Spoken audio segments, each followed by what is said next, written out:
Sir ఇప్పుడు YCP ప్రధానంగా rise చేసే ఇష్యూస్లో ఎస్ఐఆర్ ఒకటి. తాజాగా ఏపీలో ఎస్ఐఆర్ ముసాయిదా ఓటర్ జాబితాని ఎన్నికల సంఘం విడుదల చేసింది. ఇందులో భాగంగా రాష్ట్ర వ్యాప్తంగా మొత్తం 3.71 కోట్ల మంది ఓటర్లు ఎన్యూమరేషన్ పూర్తి చేసినట్టుగా ఈసీ వెల్లడించింది. అంటే రాష్ట్రం మొత్తం ఓటర్లో 89.22% మంది ఫారాలు ఇచ్చినట్లయింది. జాబితా ప్రక్షాళనలో భాగంగా 7.37 లక్షల మంది ఓటర్లకి ఒకటి కంటే ఎక్కువ చోట్ల ఓట్లు ఉన్నట్టుగా అధికారులు కనుక్కున్నారు. 15.22 లక్షల మంది ఓటర్లు మృతి చెందినట్టు ప్రకటించగా 22.30 లక్షల మంది షిఫ్ట్ గైర్హాజరు అయినట్టు తెలిపింది. అయితే రాష్ట్ర వ్యాప్తంగా ఇంకా 44,89,512 మంది ఓటర్ల నుంచి ఎన్యూమరేషన్ ఫారాలు సేకరించాల్సి ఉంది. ప్రస్తుతానికి వారి నుంచి ఫారాలు తీసుకోలేదని ఈసీ స్పష్టం చేసింది. అంటే 44 లక్షల మంది అంతేనా? 44,89,512 నియర్ అబౌట్ 45 lakhs. అంటే ఇవన్నీ ఇంకా ఫారాలు తీసుకోవాలంటే అనుకోవచ్చు దగ్గర 50 lakhs. అంటే 50 lakhs ఇప్పుడు కూడా ఫామ్ రాలేదంటే అవుట్ అనమాట. వాళ్ళు ఇంకా ఓటు ఉండే అవకాశం లేదు.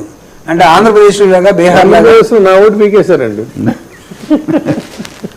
అంటే ఇక్కడ ఉందన్నా సార్,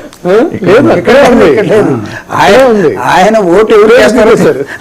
ఫార్మర్ ఆర్టీఐ కమిషనర్ అదే కదా, ఫార్మర్ ఆర్టీఐ కమిషనర్ కి దిక్కు లేకుండా పోయింది ఓటు. సరే ఇప్పుడు ఫైనల్ గా చెప్పండి, నిన్న జగన్మోహన్ రెడ్డి గారు అంత పాదయాత్ర శ్రీకాకుళం వెళ్ళారు. అయితే వాళ్ళు ప్రశ్నిస్తుంది ఏంటంటే ఆయన ఏదో కావాలని షో పుటప్ చేయడానికి వచ్చారు, ఆయనకి జైలు టైమింగ్స్ తెలియదా, మరి కలవాలనుకుంటే ఆ టైంకి రావాలి కదా, ఇదంతా కూడా కేవలం ఇది చేయడానికే, తర్వాత పోలీసుల మీద దాడి చేశారని చెప్పు కదా, మహిళా పోలీస్ మీద. ఏంటి అసలు దానికి నేను చెప్పనా సార్? చెప్పండి. అంటే నిన్న సెంట్రల్ ఆఫీస్ లో ఉండి ప్రత్యక్షంగా ఆయన ప్రోగ్రామ్ మొత్తాన్ని కూడా చేసిన వాళ్ళలో నేను ఒకటి మినిట్ టు మినిట్ ప్రోగ్రామ్ చేస్తారు.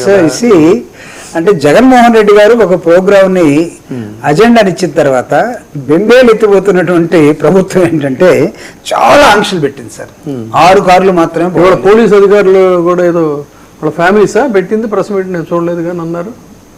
పోలీసు అధికారులు కొంతమంది వాళ్ళతో పెట్టిస్తారు. అయితే విశాఖపట్నంలో ఆయన స్టార్ట్ అయినప్పటి నుంచి నీకు మహా అంటే ఒక 1 hour 20 minutes అండి జర్నీ. అంతేగా 1 hour 20 minutes. అంటే మేమేమనుకున్నామంటే కనీసం 5 గంటల లోపల ఖచ్చితంగా చేరతాం అనుకున్నాం. అంటే జగన్మోహన్ రెడ్డి గారు ప్రోగ్రామ్ ఇచ్చిందే అక్కడికి వెళ్ళటం కోసం. అంటే మాకేమీ ఆయన దగ్గరికి వెళ్లకుండా ఉండాలనుకుంటే మేము ప్రోగ్రామ్ ఇవ్వాల్సిన అవసరం లేదు. జగన్మోహన్ రెడ్డి గారు అంత లోపల పనిచేసే వ్యక్తి కాదు. ఆయన ప్రోగ్రామ్ ఇవ్వడంతో మీకు అందరూ కూడా తడిసిపోయాయి. నంబర్ 1. నంబర్ 2, ఆ ప్రోగ్రామ్ ని మీరు ఆపాలని చూశారు. ఎవరు? పోలీసులు. నిర్బంధం ఎలా పెట్టారంటే జగన్ దగ్గరికి జనం రాకూడదు.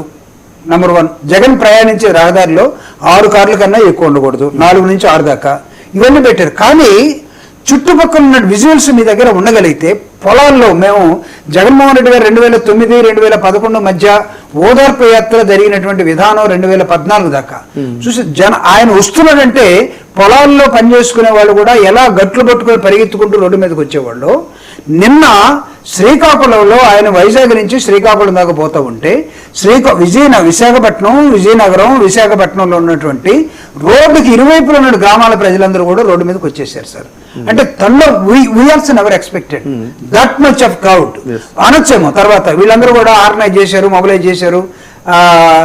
అంటే అనకూడదు కానీ ఇప్పటికే భోగాపురానికి డ్వాక్రా మహిళలందరూ దోలేరట రేపుడు కోసం. అది వేరు ఇది వేరండి. ఇప్పుడు మీరు చెప్పిన దాన్ని నేను కూడా నిన్న ఒక వైసీపీకి అనుకూలమైన ఒక మీడియా వర్గంలో ఒక సీనియర్ మోస్ట్ కరస్పాండెంట్తో నేను మాట్లాడినప్పుడు చెప్పింది ఏంటంటే, సార్ మేము కూడా ఎక్స్పెక్ట్ చేయలేదు ఇంత క్రౌడ్ వస్తారు, ఇంత మంది వస్తారని చెప్పని మేము కూడా అనుకోలేదు. సరే ఏదో దారిలో పడుగుతూ ఉంటారు, ఆయన సాదాసీదగా వెళతారు, కలిసేసి వచ్చేస్తారని అనుకున్నామని. కరెక్ట్గా అదంతా మానిటర్ చేసేటువంటి ఒక జర్నలిస్ట్ కూడా ఇదే మాట చెప్పాడు. అంటే ఏమవుతుందంటే ఇప్పుడు అంత హ్యూజ్ క్రౌడ్ అన్ఎక్స్పెక్టెడ్ గా వేరియస్ ప్లేసెస్ నుంచి వచ్చినప్పుడు ఖచ్చితంగానే ట్రాఫిక్ దాటుకొని వెళ్ళటం, అది అంతా కలవడానికి రాలేదు అది ఇది అనేటువంటి విమర్శ అయితే కరెక్ట్ కాదు. అండ్ మోర్ ఓవర్ ఇంకోటి ఏంటి, పోలీసులు Jaganmohan Reddy true that's true అండి. గతంలో వీళ్ళకి చాలా ఎక్స్పీరియన్స్ వస్తుంది. నెల్లూరు పర్యటన కావచ్చు, విజయవాడ పర్యటన కావచ్చు, ఇంకో చోట ఎక్కడ గుంటూరా వెళ్ళింది, గుంటూరు కానీ, గుంటూరు. ఇలా ఎక్కడికి వెళ్ళినా కూడా పోలీసులు బంగారుపాళ్యం, చిత్తూరు బంగారుపాళ్యం ప్రతి చోట కూడా అంటే పోలీసులు విపరీతమైన ఆంక్షలు విధించారు. కొన్ని చోట్ల కందకాలు అయితే వేశారు. నిన్న ఒక ఇచ్చి సార్ నెల్లూరు